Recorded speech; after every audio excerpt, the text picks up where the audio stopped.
Hey, this is Paul with MakeUseOf.com. For the past few weeks, I've been reviewing Amazon's top performing and most popular Echo speakers. Today we're looking at the Echo Studio.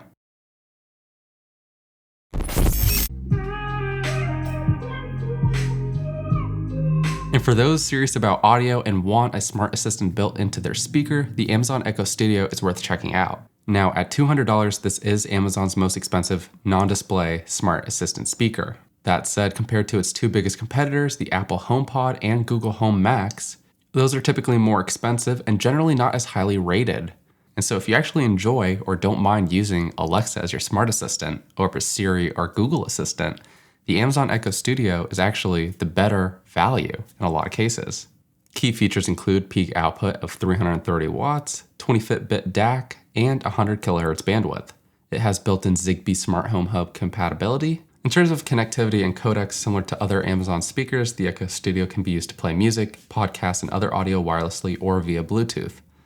It has a 3.5mm port, but it only supports line in, whereas the newer Echo 4th Gen also supports line out. This might not come as a surprise considering that the Echo Studio is considered a more pro device and you're more likely to want to use it as its main speaker as opposed to just using it as a smart assistant to control other speakers.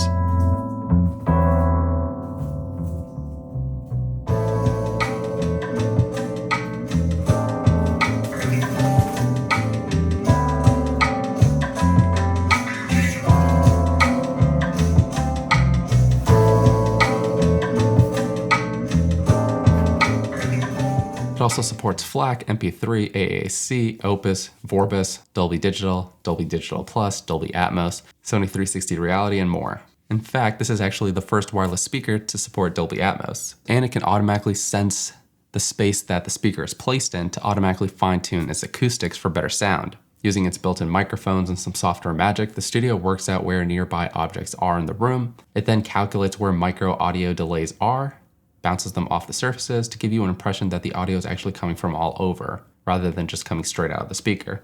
I'd say to really get the most out of this, you have to listen to 3D mixed songs, which are rather limited but available through Amazon Music's Ultra HD format.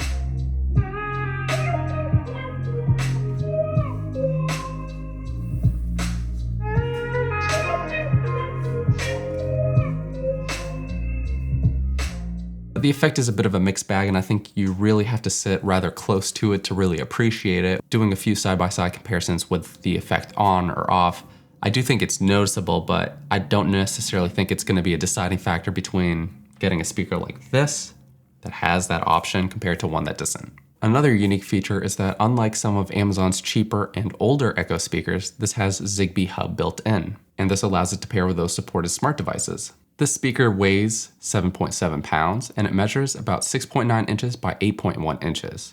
It has three 2-inch mid-range speakers, one 1-inch tweeter, and one down-firing 5.25-inch woofer. And one of the biggest benefits to smart speakers like the Echo Studio is that they're rather compact, but they still pack a very powerful sound, allowing you to basically place it in any room to get that instant sound quality.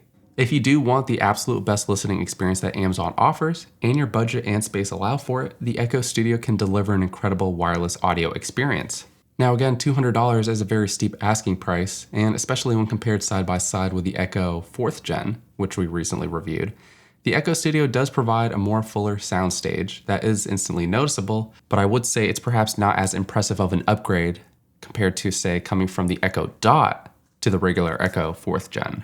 And just as with Amazon's other smart speakers and displays, the setup process is very quick and simple. Just plug the Echo Studio in, and shortly after, the speaker will announce that it's ready to be used. If you already have the Alexa app installed on your phone, you'll see the newly added speaker, and you can then add it to any room or group.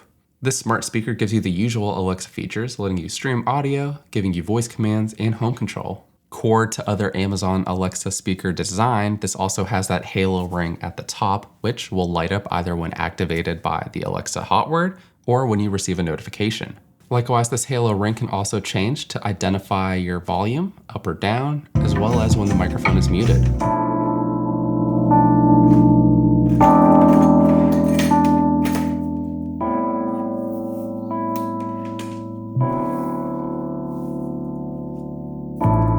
Despite being about twice as tall as the Echo 4th Gen, the Echo Studio takes about the same footprint, and as such, despite being taller, you don't need a larger spot to fit it in. The Echo 4th Gen does have an additional tweeter, although it is smaller at just 0.8 inches compared to the 1 inch on the Echo Studio. It also has a much smaller 3-inch upward firing woofer, and it completely lacks any mid-range speakers, and as such, the audio will sound much more like it's coming from a contained space. And I would say when listening to the two speakers at about 2 to 4 feet away at volumes between 20 and 40%, although the Echo Studio isn't noticeably louder, it does sound more lively and more dynamic.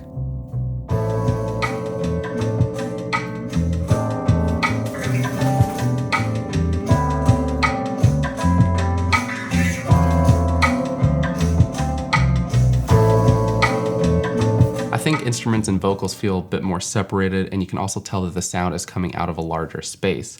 Now, when you're further away and listening at volumes 50% or less, I'd say the differences between the Echo Studio and the Echo 4th Gen are less noticeable, especially if you're not really listening for those differences. In a blind test popping in and out of our living room where I had both of them placed, it was actually difficult to tell which speaker was playing music and which was off. And that isn't saying that the Echo Studio isn't impressive, but rather how good the Echo 4th Gen still is. So you get a lot of value out of that Echo 4th Gen. And again, unless you're an audiophile or you're listening for it, or you plan on really listening to these two speakers at higher volumes, that's where I think the benefits of the Echo Studio really are. And being that it is a smaller speaker, its bass won't necessarily wow or shake your house. But if you do need that additional performance, you can easily pair it with the Echo Sub, which we recently reviewed. Now, as I do explain in those previous reviews, the pairing process, especially with the Echo Sub, can be a little bit hit or miss. That's mostly on the software side. It does seem, since my initial review, that the pairing process has been improved a little bit, but it's still not perfect. The overall Echo and Alexa experience still needs a lot of refinement, and that is perhaps one of the main reasons I still sometimes miss my Google Home experience. Although those speakers at their core weren't as impressive, the assistants themselves still feel a lot better. Now, for $200, again, I think the performance you get out of the speaker is quite impressive, especially if you want a smart assistant built into it. That said, your money might be better spent buying two individual speakers for $200 or buying two cheaper speakers that don't have a smart assistant built into it and buying a bigger and more powerful subwoofer. But if you have a larger budget and you want the best and most convenient wireless system, I would actually say get two Echo Studios, pair it with an Echo Sub, and you're gonna be really happy. So thank you again for checking out this review of the Amazon Echo Studio. This has been Paul with Make Use Of. If you have any questions about these speakers, let us know in the comments down below. Until the next one, we'll catch you later.